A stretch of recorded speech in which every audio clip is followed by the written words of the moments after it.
दोस्तों, ये कहानी एक ऐसे लड़के के बारे में है जिसका नाम एरेन था। एरेन को हाइकिंग करना बहुत पसंद था, इसीलिए एक दिन वो अपने हाइकिंग के लिए एक जगह पर जाता है। हम देखते हैं कि वो जगह पूरी तरह से वीरान होता है। वहाँ पर दूर दूर तक कोई भी दिखाई नहीं दे रहा था। हाइकिंग करते समय एरेन को वहाँ पर दो लड़कियाँ कहीं जाते हुए दिखाई देती हैं। दरअसल ये दोनों लड़कियाँ अपने जर्नी के लिए निकली तो थीं, लेकिन ये अपना रास्ता भूल चुकी थी। तब एरेन उनसे पूछता है कि मैं आपकी कोई मदद कर सकता हूँ, और यह कहते हुए वो उन लड़कियों के पास जाता है। यहाँ पर एरेन उनकी मदद करते हुए उन्हें उनकी सही रास्ता बताता है और फिर इन्हें गाइड करते हुए उन्हीं के साथ आगे की तरफ निकल जाता है। और जब तीनों बहुत आगे की तरफ बढ़ जाते हैं तो एरेन इन्हें बताता है कि एक और ऐसा रास्ता है जिसके बारे में मैं जानता हूँ, और मैं सच में बता रहा हूँ कि आपको दोनों को उस सफर में बहुत मजा आने वाला है। और अब ये तीनों माउंटेन पास के जरिए से होता हुआ आगे बढ़ना स्टार्ट कर देते हैं। देखा जाए तो ये रास्ते काफी ज्यादा खतरनाक होते हैं, और जब ये तीनों जब वहाँ से थोड़ा आगे की तरफ जैसे ही जाते हैं तो एरेन वहाँ से नीचे कूद जाता है। यह देखकर वो दोनों लड़कियां काफी डर जाती हैं, क्योंकि उन्हें लग रहा था कि शायद एरेन गलती से गिर गया। लेकिन तभी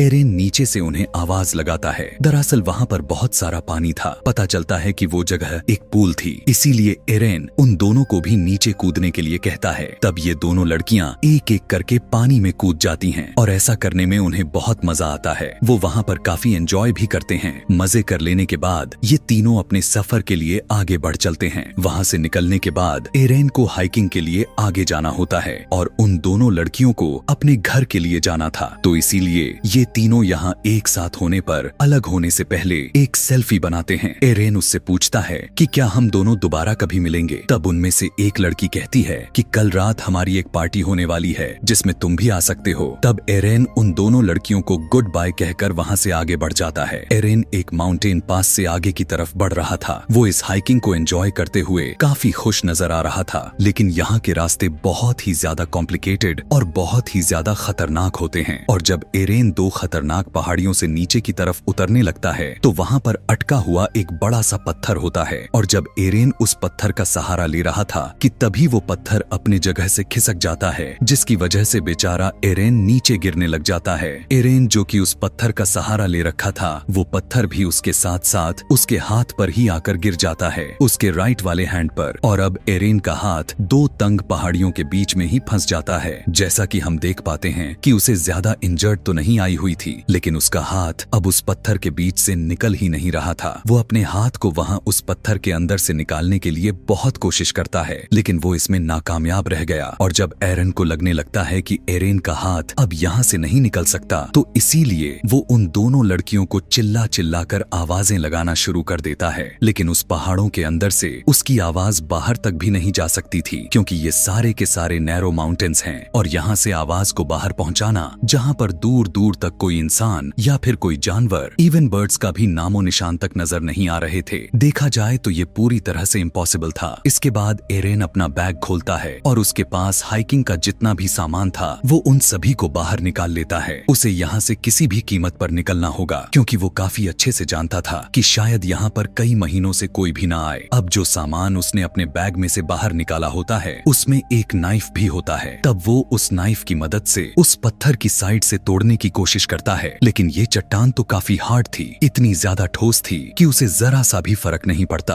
और साथ में यह भी था कि उसका राइट हाथ वहाँ पर फंसा हुआ था, इसीलिए उसे उल्टे हाथ से पत्थर को तोड़ने में भी काफी दिक्कतें आ रही थीं। लेकिन फिर भी एरेन हार नहीं मानता, अपना हिम्मत नहीं हारता, और वो लगातार उस चट्टान को तोड़ने की कोशिश कर रहा होता है। और इसी दौरान उसका नाइफ उसके हाथ से छूटकर नीचे जमीन पर गिर जाता है, और वो अब उस नाइफ को अपने हाथ से नहीं उठा सकता था, क्योंकि वो नाइफ उससे काफी दूर था। लेकिन फिर भी किसी तरह दिमाग लगाकर उस नाइफ को ले लेता है और एक बार फिर से चट्टान को काटना शुरू कर देता है। लेकिन वो इस काम में पूरी तरह से नाकामयाब रहता है। अब क्योंकि वो चट्टान इतने ठोस थे कि उसके नाइफ के धार भी पूरी तरह से खत्म हो जाती हैं, और ऐसा करते करते रात भी हो जाती है। और एरेन को यहाँ पर फंसे हुए काफी घंटे गुजर चुके थे। यहाँ पर उसकी दिमाग भी खराब होती जा रही थी। उसे कुछ नहीं पता था कि यहाँ वहाँ से अब वो कैसे निकल सकता है। इसीलिए वो लगातार अपने हाथ को वहाँ से निकालने की कोशिश करता है। हम देखते हैं कि उसे ऐसे ही करते करते अगली सुबह भी हो जाती है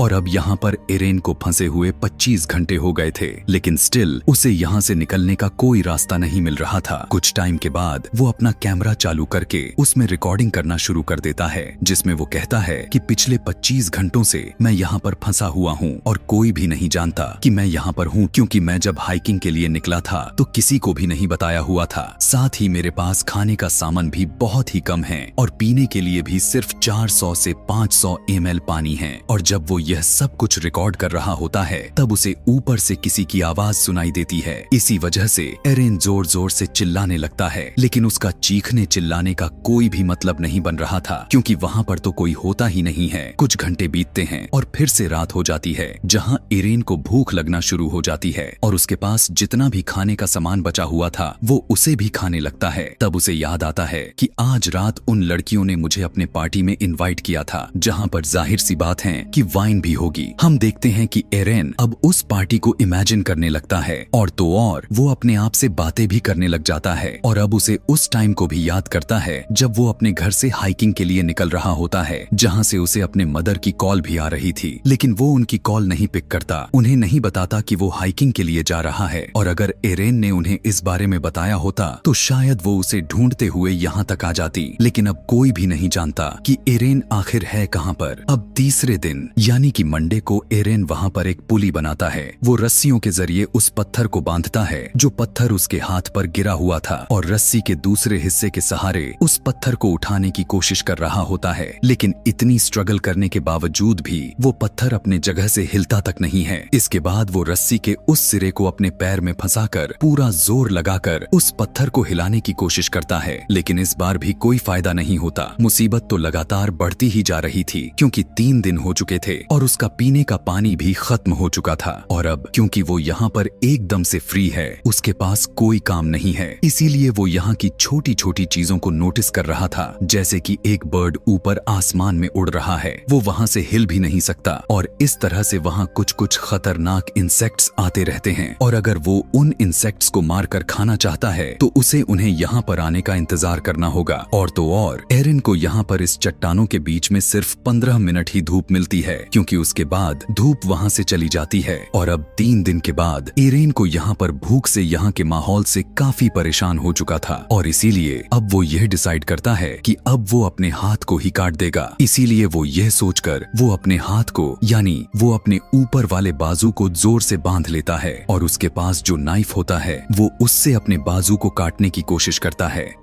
लेकिन उस नाइफ की धार तो पहले से खत्म हो चुकी थी, जिसकी वजह से उसके बाजू की पतले की स्किन भी उस नाइफ से नहीं कट रही थी। तब इस बात से एरेन काफी डिसपॉइंटेड हो जाता है, इसीलिए वो कैमरा में रिकॉर्ड करता है कि कभी भी सस्ते टूल्स मत खरीदना, क्योंकि ये तो बेकार होते हैं, किसी काम की नहीं होते। अब इस तरह करके एक और दिन गुजर जाता है और जब रात होती है तो एरेन को अपने काफी पुराने दिन याद आ रहे होते हैं। उसे अपनी फैमिली, अपने बेस्ट फ्रेंड के साथ बिताए हुए पल याद आ रहे थे। जब इसे याद आ रहा था कि तभी उसी समय ऊपर आसमान में काले बादल छाने लगते हैं और देखते ही देखते बारिश भी शुरू हो जाते हैं, क्योंकि एरेन के पास का पानी खत्म हो चुका था। इसीलिए वो अपने बोतल में पानी भरने लगता है और जहाँ पर वो फंसा हुआ था उसमें भी पानी आने लगता है और अब देखते ही देखते पानी का लेवल बढ़ता ही जा रहा था, जिसकी वजह से एरेन उसमें डूबने लग जाता है। अब क्योंकि पानी में ग्रेविटी कम होती है, इसीलिए हम भारी से भारी चीज को भी आसानी से उठा सकते हैं। तब एरेन भी पानी के अंदर जाकर उस पत्थर को उठाने की कोशिश करता है। काफी मुश्किलों के बाद वो उस पत्थर को उठा लेता है, जिसकी वजह से फौरन उसका हाथ भी वहाँ से बाहर निकल जाता है। तब एरेन वहाँ से निकलकर अपने गाड़ी की तरफ भागता है। वो अपनी गाड़ी में बैठकर उस जगह से निकल जाता है, लेकिन पता चलता है कि ये सब तो उसका एक ड्रीम था, क्योंकि ऐसा कुछ नहीं होता। वो अभी भी उसी माउंटेन पास में फंसा हुआ था और वो एक बार फिर से जोर जोर से चिल्लाने लगता है। और अब क्योंकि उसे यहाँ पर फंसे हुए काफी दिन हो गए थे, इसलिए उसे काफी अजीब अजीब तरह के सपने और हेल्यूसिनेशंस हॉल्यूसिनेशंस होने लग गए थे।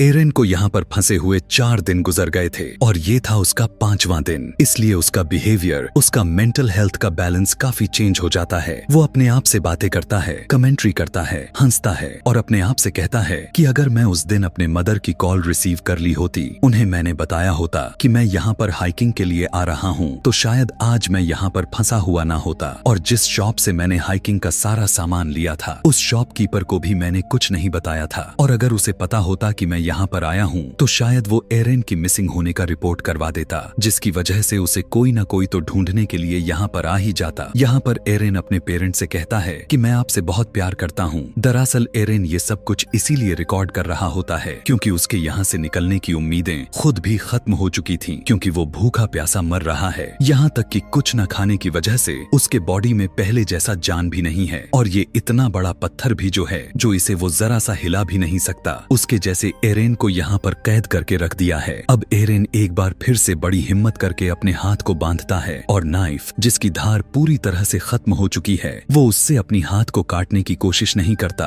बल्कि वो नाइफ के फ्रंट साइड से अपने हाथ पर स्टैब करना शुरू कर देता है। वो नाइफ को इतने अंदर तक गाड़ता है कि वो उसके हड्डी तक पहुंच जाता है, जिसकी वजह से उसका खून निकलने लगता है। लेकिन इसके आगे एरेन कुछ भी नहीं कर पाता और इस तरह से एक दिन और गुजर जाता है और जब छठा दिन आता है तो एरेन की हालत काफी खराब हो चुकी होती है। वो काफी ज्यादा कमजोर पड़ गया था और अगर वो यहाँ से नहीं निकला तो अपनी जान से हाथ धो बैठेगा। तब एरेन यहाँ पर यह सोचता है कि शायद ये पत्थर पूरी जिंदगी भर से सिर्फ मेरा ही इंतजार कर रही थी। जब से मैं पैदा हुआ हूँ, ये माउंटेन पास मेरा ही इंतजार कर रहा था और शायद मेरी डेस्टिनेशन भी यही है। इसलिए वो वहाँ की चट्टानों पर रिप यानी रेस्ट इन पीस लिख देता है। साथ में वो अपनी डेट ऑफ बर्थ भी लिखता है और अपना नाम भी लिख देता है, क्योंकि अब उसे यकीन पूरी तरह से हो चुका था कि वो यहाँ से कभी भी जिंदा बचकर वापस नहीं जा पाएगा। साथ साथ उसकी पूरी हिम्मत भी टूट चुकी थी। वो कुछ करने के लिए लायक भी नहीं बचा हुआ था। फिर नेक्स्ट डे यानी छठे दिन जब उसे हल्का सा होश आता है तो उसे कुछ विजन्स दिखाई देने लग गए थे। उस विजन में उसे एक छोटा सा बच्चा दिखाई देता है जो कि असल में एरेन का फ्यूचर सन होता है। तब एरेन देखता है कि वो अपने बच्चे के साथ खेल रहा है, जिसकी वजह से वो काफी ज्यादा इमोशनल हो जाता है और अब उसके अंदर एक पावर डेवलप होने लगती है और इसीलिए वो अपने फंसे हुए हाथ को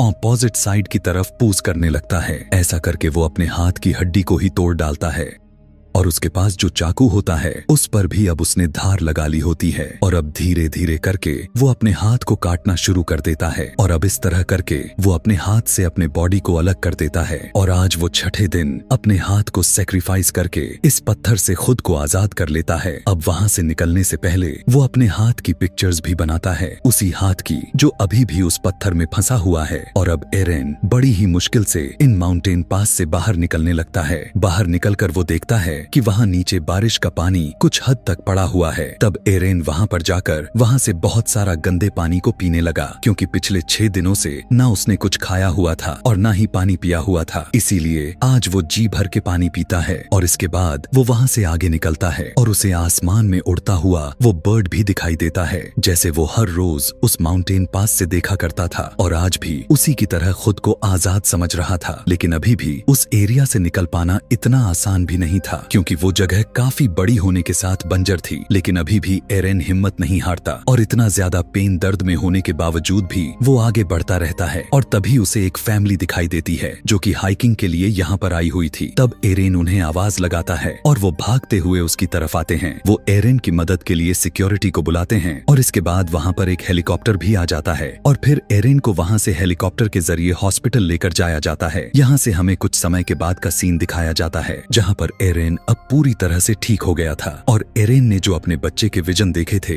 वो भी सच हो जाता है, क्योंकि 3 साल बाद एरेन एक लड़की से मिलता है और उन दोनों की शादी हो जाती है। इसके बाद एरेन का एक बेटा होता है जो सेम उसी बच्चे जैसा होता है जिसे एरेन ने अपने विजन्स में देख रखा था। अब इन 6 दिनों में एरेन अपने मौत को बहुत ही करीब से देखा, लेकिन उसके बाद भी एरेन अपना पैशन नहीं छोड़ने वाला था। वो अभी भी क्लाइंबिंग करता है, हाइकिंग के लिए जाता रहता है और जब वो जाता है तो यह नोट जरूर लिखता है कि वो कहां कहां किस जगह पर जा चुका है। अब यहाँ पर मैं आपको एक शॉकिंग वाली बात बताने जा रहा हूँ। वो ये है कि ये कहानी एक रियल सच्ची घटनाओं पर आधारित है। यानी ये सच है कि एरेन 6 दिनों तक उन माउंटेन पास में फंसा रहा। वहाँ पर उसने बड़ी मुश्किल से अपना टाइम को गुजारा और उसने उन चट्टानों पर अपना नाम और अपने मरने की डेट ऑफ बर्थ भी लिख डाली थी, क्योंकि उसे यकीन जो हो चुका था कि वो यहाँ से जिंदा बचकर वापस तो नहीं जाने वाला। और जिस पत्थर के नीचे फंसा हुआ था उसका वेट लगभग 360 केजी के आसपास था। खाने पीने का सामान अभी बहुत थोड़ा सा था, लेकिन फिर जो इसकी सबसे अच्छी बात थी कि उसने अपनी हिम्मत नहीं हारी। वो यही वजह थी। 5 दिनों तक उसने सरवाइव कर डाला और छठे दिन जब उसको लगा कि अब वो नहीं बचने वाला, तब किसी पावर ने उसका साथ दिया, जिसमें उसके फ्यूचर सन के विजन्स आए, जिससे उसे ताकत मिली और वो वहाँ से निकलने में कामयाब हो गया। यहाँ पर बताया जाता है कि एरेन ने अगर पहले ही दिन अपना हाथ काट देता तो उसका बहुत सारा खून बह जाता, जिसकी वजह से वो मर भी जा सकता था। और जब उसने अपना हाथ काटा,